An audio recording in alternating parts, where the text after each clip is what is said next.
The wire's rubbing against my nipple, arousing me somewhat. Nipples are funny, aren't they? I've got permanently erect nipples. It's been an issue. What colour are they? Pink. I bet they're not. I bet they're like grey from all the cigarettes.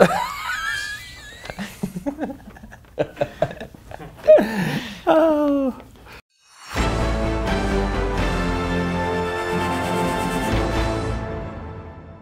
Right, get ready to be frustrated, Arsenal fans, because it's happening again. You're not putting the bids in that you need to. And if you had put those bids in originally, you would have saved yourself 20-odd million. Lacazette, there's been a bid turned down for him. I think it's around the 30 million mark.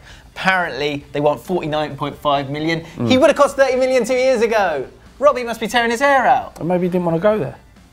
What about Lacazette? Alexandre Lacazette. Alexandre Lacazette. Back on Lacazette again today. Alexandre Lacazette. Alexandre Lacazette to Alexandre Lacazette. It's all about Alexandre Lacazette. I mean, he's already agreed a deal to sign for Atletico Madrid, which obviously, given their transfer ban, you know, kibosh that. What was the other one? Lemar. Chuck in another song here. They fucking love that. Chuck in a Lemar reference. I loved it, and that's what matters. Who, of course, was linked with Spurs as well. They made a 30 million bid for him. That's been rejected. The Daily Express says that they're going to come back with a 32.5 million bid. Doesn't feel like a necessary upgrade in transfer fee. Especially the way the market is now. If you want the best players, guys... Spend this money. We have money. Spend it now.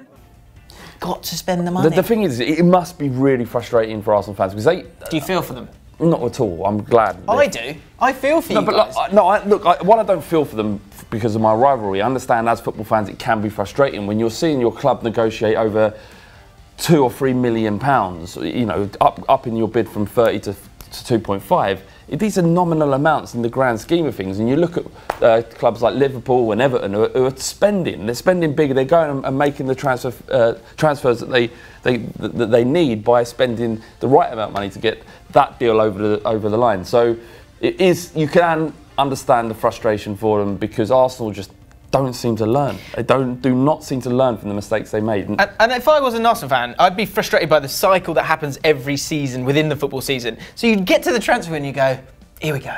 I can have a bit of excitement here, a bit of optimism, but it's happening again. It's that same thing, that same cycle of being frustrated about getting that striker that you want to get, and the thing is, you know is going to do the business for you, but you won't spend the money. The problem they've got is everybody knows that they're rich. Everybody knows they've got lots and lots of money. Apparently this 200 million in transfer funds. If clubs know that, they know that Lyon are under no obligation to sell to Arsenal. They don't care who Lacazette goes to as long as they get the most amount of money. So they're going to go, well, we want this amount of money. And if you don't want it, someone else is going to buy him. So Arsenal are over a barrel here. Arsenal get a lot of things right. They're a well-run football club. But there's certain things, certain failings that are just consistently happening. And then you can kind of see some of the frustrations of Arsenal fans when they call for Wenger's head and Kroenke's head because it is the same shit that keeps happening. Yeah, they've also been linked with Riyad Mahrez, who, again, a long-running thing with him. This one feels a little bit like when you're in a nightclub and you see the girl that you wanted, you've grafted. You thought you were getting somewhere, didn't work out. So it's 1:30. Right, what am I going to do then? Hello, Riyad.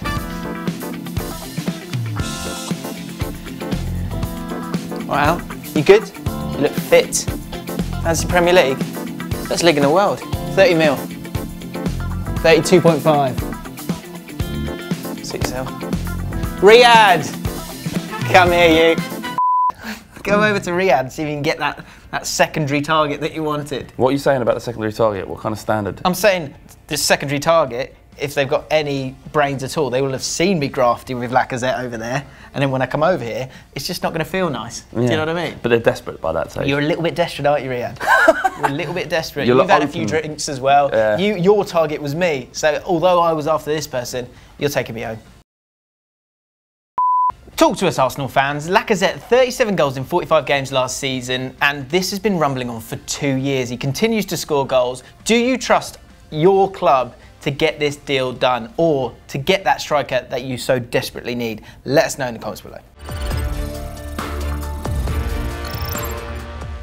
Sticking with transfer sagas, transferism, and Arsenal transfer sagas, double transferism, Sanchez and that long rumbling, transferism, deal or non-deal that is happening with him and Arsenal. It looks like he is desperate to leave. As we all know, he's going into the last year of his contract, and it looks like Man City are the front runners. It's a rumour that's kind of continued for quite a while, but he wants to play under Pep Guardiola. Yeah. He bought him at Barcelona, and they obviously worked very well together. And for Wenger, it's a difficult one because you're going to risk losing him for absolutely nothing. So the negotiations are quite tough. Plus, Wenger obviously would much prefer him move out of England, and Bayern Munich seemed like a logical destination, but they're unwilling to meet Arsenal's valuation of 88 million, nor are they willing to meet Sanchez's wages. So Arsenal have been put in a very difficult situation again. It's like, well, what do they do here? We want 88 million for Alexis Sanchez, and we won't go a pound lower.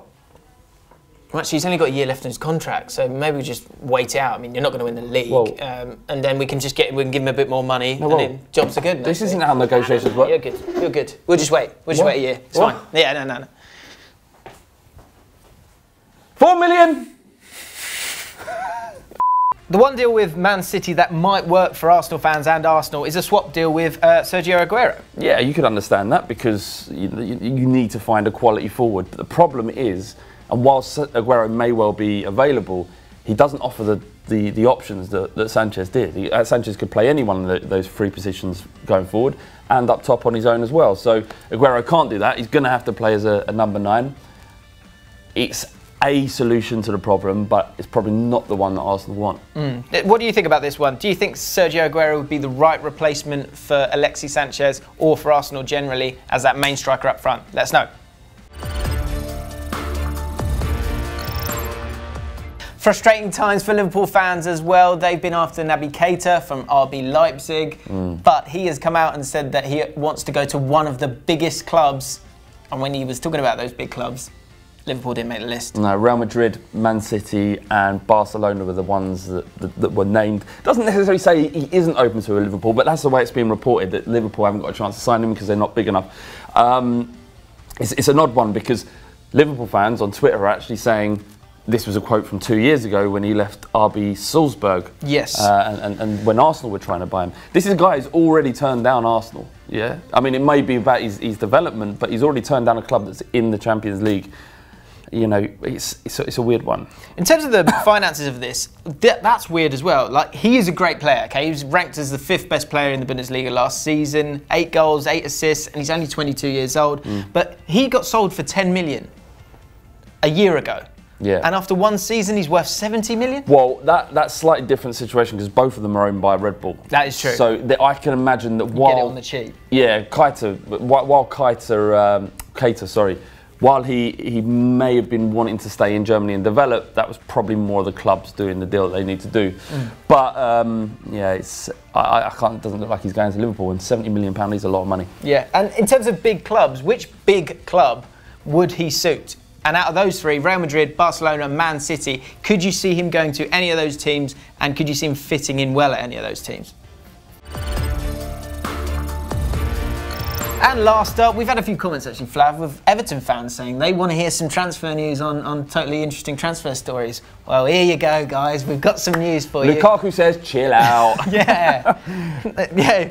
Drink that down. Full? Are you full? I think Everton have done some great business. Looks like they're in advanced talks to sign Michael Keane as well, which is another good 25 mil, but it's still, they're being positive and proactive. For the first time since I can remember, Everton going out there and being ballsy in the transfer market. So it's going to be exciting teams for one of the top 7 clubs, if that's even a thing. I know people are getting angry about the top 7 thing. Yeah. But a lot of that money, a lot of people think, is being spent because Lukaku is leaving and going to Chelsea. In June, Lukaku said that he'd sorted out his future and we'd be hearing about it soon. And I was about to say social media went into meltdown. I don't think it did, but a few people got a bit excited. Yeah. But when this video came up online of Lukaku playing some football,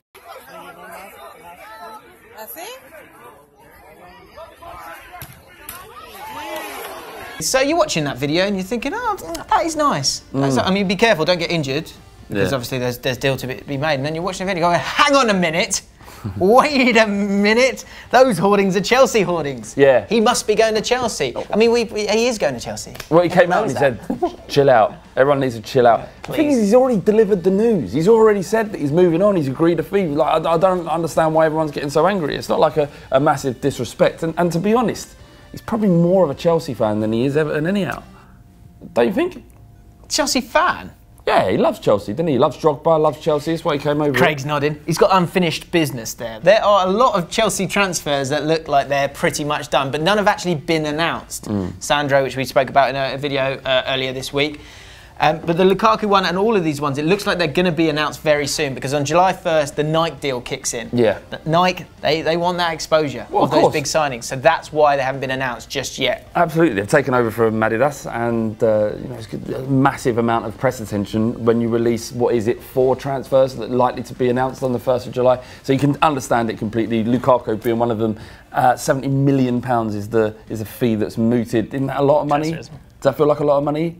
Not for Lukaku, not for me. I think he's great. There's this stat about how he hasn't scored goals against the top 6 sides. This is nonsense for me because Everton, when they're playing crap teams, they've got more chances, you score more goals. When you play against the good teams, you have less chances, so you score less goals. Yeah. It's simple.